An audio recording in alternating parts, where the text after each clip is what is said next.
साथियों, कई बार कुछ ऐसी घटनाएं हो जाती हैं जिस पर यकीन करना बहुत ज्यादा मुश्किल हो जाता है और कई बार साइंस के पास भी इसका जवाब नहीं होता। अब इसी तरह की एक घटना छत्तीसगढ़ से सामने आई है। हुआ ये कि छत्तीसगढ़ के भगवानपुर के रहने वाले एक व्यक्ति को बड़े अजीब से सपने आ रहे थे। रात में जब वो सोने जाता तो सपने में उसका दोस्त उससे कहता था कि मुझे मार दिया है, कम से कम मेरा अंतिम संस्कार तो करा दो। अब पहली रात जब उसे ऐसा सपना आया तो उसने इसे नजरअंदाज कर दिया। उसे लगा शायद दिमाग का कोई फितूर होगा, लेकिन अब ये सपने उसे हर रोज आने लगे थे। हर रात उसे उसके दोस्त का वही चेहरा दिखाई देता था। हर रात उसे अपने दोस्त की वही आवाज आती थी और हर बार वो एक ही बात कहता था कि कम से कम मेरा अंतिम संस्कार तो करा दो। अब जब कई रातों तक ये सिलसिला चलता रहा तो वो बेचैन होने लगा और उसकी घबराहट बढ़ने लगी। वो समझ गया कि उसका दोस्त उससे मदद मांग रहा है, लेकिन इन घटनाओं की वजह से वो इतना ज्यादा डर गया था कि उसने अपना घर ही छोड़ दिया और रिश्तेदारों के यहाँ जाकर रहने लगा। लेकिन इन सपनों ने उसका वहां पर भी पीछा नहीं छोड़ा और अब ये रोज की बात हो गई थी।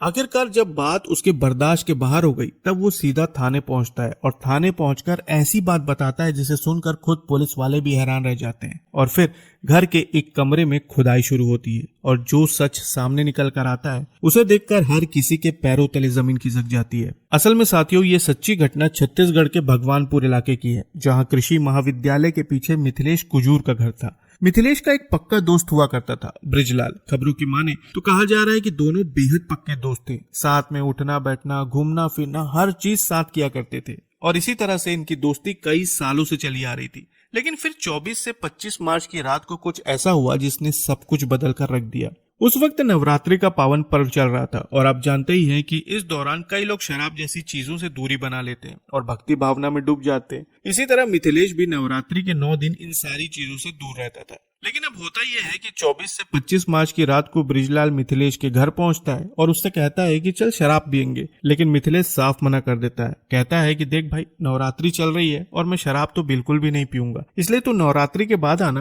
तब साथ में बैठकर शराब पी लेंगे। लेकिन फिर बृजलाल जिद पर अड़ जाता है। दोनों में बहस शुरू हो जाती है और कुछ ही समय में ये पूरा मामला बिगड़ने लगता है। दोनों तेज आवाज में एक दूसरे के साथ बहस करने लगते हैं और फिर देखते ही देखते दोनों के बीच हाथापाई शुरू हो जाती है। बृजलाल बार बार कह रहा था कि तू मेरा दोस्त है और मुझे तेरे साथ ही शराब पीनी है, लेकिन मिथिलेश अपने फैसले पर अड़ा हुआ था। अब कुछ ही समय में दोनों एक दूसरे के साथ धक्का मुक्की करने लगते हैं, लेकिन इसी झूमा झटकी में मिथिलेश का मोबाइल उसके हाथ से छूटकर जमीन पर गिर जाता है और चकनाचूर हो जाता है। अब मिथिलेश तो पहले से गुस्से से भरा हुआ था और जब उसका मोबाइल टूटा तो उसका गुस्सा 7वें आसमान पर पहुंच गया। अब यही वो पल था जब इस भयानक घटना को अंजाम दिया गया। मोबाइल टूटते ही मिथिलेश का गुस्सा बेकाबू हो गया, जिसके बाद उसने देखा कि पास में एक डंडा रखा हुआ है।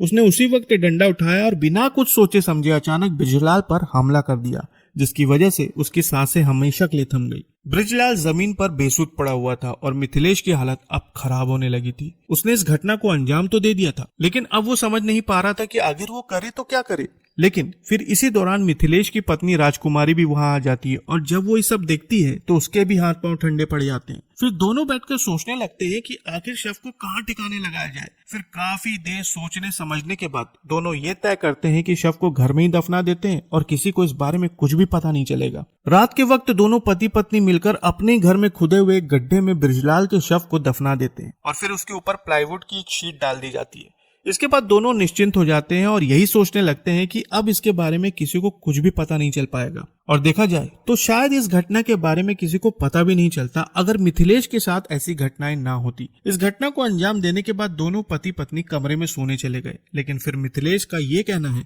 कि उसे उसके दोस्त बृजलाल के सपने आने लगे।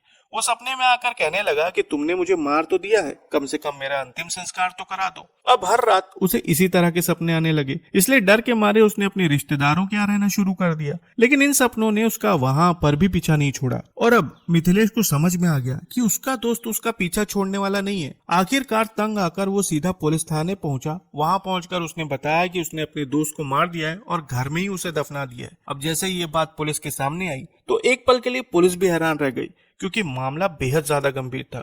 इसलिए तुरंत टीम मौके के लिए रवाना की गई। मीडिया रिपोर्ट्स की माने तो उस वक्त पुलिस टीम, न्यायिक मजिस्ट्रेट, तहसीलदार और फॉरेंसिक विशेषज्ञ मौके पर पहुंचे और उस जगह की खुदाई शुरू कराई गई जहां आरोपी ने शव दफनाने की बात की थी। जैसे जैसे मिट्टी हटाई गई वैसे वैसे सच सामने आता गया। कुछ ही देर में गड्ढे के अंदर से बृजलाल अगरिया का शव बरामद हुआ।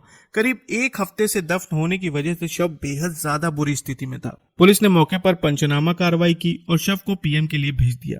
इसके बाद पुलिस ने आरोपी मिथिलेश कुजूर और उसकी पत्नी राजकुमारी को गिरफ्तार कर लिया और पूरे मामले की जांच शुरू कर दी है। हालांकि इस मामले में देखा जाए तो कुछ ऐसी घटना हुई है जिस पर यकीन करना बहुत ज्यादा मुश्किल है, लेकिन कई बार ऐसी घटनाएं घट जाती हैं जिस पर लोग यकीन नहीं कर पाते और शायद विज्ञान के पास भी इसका कोई जवाब नहीं होता। वैसे छत्तीसगढ़ के इस मामले पर आप क्या करना चाहेंगे कमेंट में जरूर बताएं और नई खबरों के लिए चैनल को सब्सक्राइब करना ना भूलें। तो फिर मिलते हैं साथियों बिल्कुल एक नई खबर के साथ, तब तक के लिए आपका बहुत बहुत धन्यवाद।